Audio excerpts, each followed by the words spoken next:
দুর্যোগ পিছু ছাড়ছে না। উৎসবের আবহে একনাগাড়ে বৃষ্টি চলছেই। লক্ষ্মী পুজোতেও তা অব্যাহত।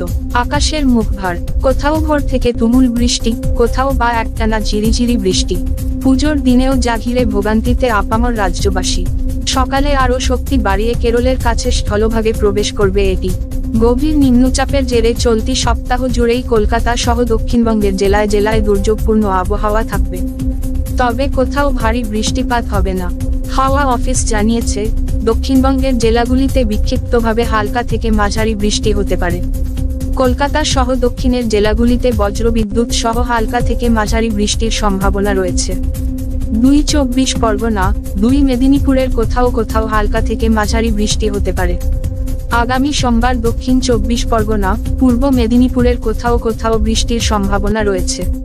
দক্ষিণবঙ্গের সব জেলায় হালকা বৃষ্টি হতে পারে। ক্রমেই বৃষ্টির পরিমাণ কমবে। দক্ষিণবঙ্গে ফিরবে শুষ্ক আবহাওয়ার মরশুম। উত্তরবঙ্গের সব জেলায় বিক্ষিপ্তভাবে বৃষ্টি হতে পারে। ভারী বৃষ্টিপাত কোথাও হবে না। ব্যুরো রিপোর্ট, জেলার বার্তা।